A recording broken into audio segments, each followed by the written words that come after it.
In the heart of Africa, there is a tale that sends shivers down the spines of the locals, one that is passed down through generations to keep children away from the waters and to remind the adults of the dangers that lurk in the shadows. It is a tale that transcends the ordinary stories of wildlife, steeped in fear and mystery, forever marked by the presence of a single, monstrous creature. This is the story of Gustave, the crocodile that became the stuff of legends, forever etched in the history of Burundi as a dark, terrifying figure. The people of Burundi, a small country nestled in eastern Africa, have always had a special connection to the Nile River, where they fish and live off the land. The river, though majestic, holds secrets, some of them deadly. It was 30 years ago when the story of Gustave began to unfold, one that would change the local community forever. It was a sunny afternoon, and the local fishermen were going about their usual routine near a popular swimming spot on the river. The water sparkled in the sun, and the quiet hum of nature filled the air. But that tranquility was shattered in an instant. Suddenly, the calm water churned violently. There was a splash. A young man was dragged beneath the surface, disappearing without a trace. The other fishermen stood frozen, too stunned by what they had witnessed. It wasn't just the young man's disappearance that filled them with fear, but the size of the creature that had pulled him under. The crocodile that had attacked was no ordinary reptile. It was Gustave, a creature of monstrous proportions, at over 20 feet long and weighing more than a ton. He was a behemoth of the Nile. His massive body, a stark gray-green, with jagged, yellow teeth and a vicious streak of bloodthirsty instincts, was a terrifying sight to behold. The size alone was enough to strike terror into the hearts of those who laid eyes on him. The fishermen, unable to comprehend what they had just seen, fled the area in sheer panic. But that was only the beginning. Gustave didn't disappear back into the shadows of the river. No, he had tasted blood, and he would not be satisfied with just one meal. A few days later, the crocodile surfaced again, this time dragging 4 more people into the depths of the river.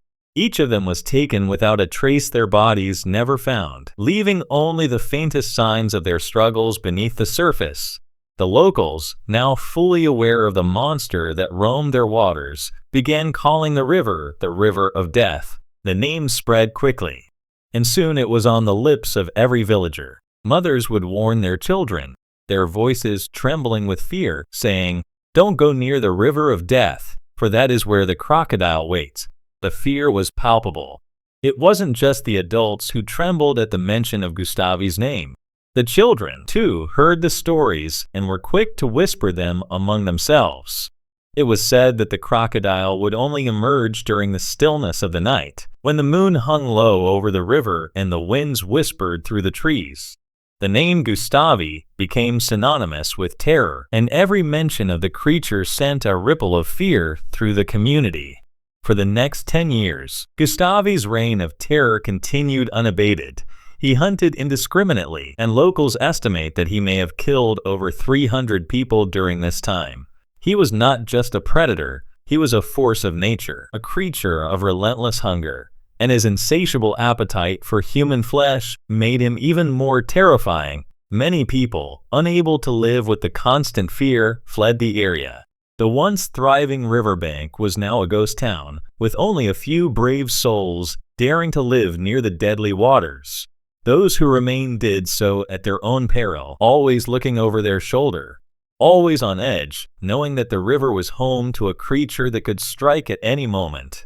As the death toll rose, the local government stepped in, determined to put an end to the terror. They set out to capture Gustave, but the crocodile proved to be more cunning and powerful than they had ever imagined. For months, they set traps, laid out bait, and sent out teams of wildlife experts to track him. But Gustave was no ordinary crocodile. He was too powerful, too intelligent. Time and again, he escaped, slipping through their fingers as if he were some kind of ghost. One particularly dramatic attempt involved placing Gustave in a cage, but even this proved futile. The crocodile's strength was incredible, and he shattered the cage with ease. As he swam back into the depths of the river, his body marked with bullet scars, it became clear that Gustave was not going to be caught that easily. the people began to believe that he was not just a mere animal. His continued survival and brutal hunting were taken as signs of something more sinister, a malevolent force that couldn't be contained by mere human effort. As the years passed, the story of Gustave became more than just a tale of a large crocodile. It became something of a myth, a legend, something otherworldly. There are several theories that attempt to explain the terrifying nature of the beast. The evil spirit theory. Many locals believe that Gustave is not a crocodile at all, but rather an evil spirit, a demon or vengeful spirit inhabiting the body of the reptile. The reason for this belief lies in the fact that many of his victims' bodies were never recovered. They simply disappeared, as if consumed by something far more sinister than an animal. The ancient crocodile theory. Some herpetologist crocodile experts speculate that Gustave is simply an ancient crocodile that has lived far beyond the average lifespan of its kind. Crocodiles can live to be 70 or even 100 years old in some cases, and it's possible that Gustave has simply aged into a massive, lethal predator over the decades. The hunger of the river. Others believe that Gustave's bloodlust was born out of a scarcity of natural prey. With fewer animals to hunt in the area, the crocodile turned to humans as a source of food, a behavior rarely seen in other crocodiles. There is also a theory that Gustave, like a serial killer, developed a taste for human flesh over time. His killings were not driven by hunger alone, but by a deeper, more malevolent desire. The last confirmed sighting of Gustave was in 2014. By that time, many had believed that the great crocodile had died. But no one ever found his body, and there were no reports of his death. Some speculated that he had simply grown old and passed away in the remote waters of the river. Others believed that his reign of terror might still be ongoing, that he was simply waiting, biding his time, for the right moment to strike once again.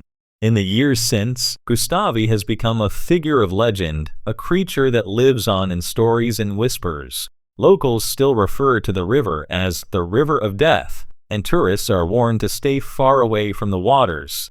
The question remains, was Gustave truly a demon, a spirit of darkness that preyed on the living, or was he simply an ancient, massive crocodile whose hunger drove him to commit unspeakable acts? The answer, like the crocodile himself, remains elusive. If given the opportunity, would you venture to the river of death to learn the truth for yourself? Would you risk encountering the terrifying legacy of Gustave, or would you, like many others, stay far away, safe in the knowledge that some mysteries are better left unsolved? The story of Gustave continues to haunt the people of Burundi, a tale that may never truly be over, a legend that will live on as long as the river flows.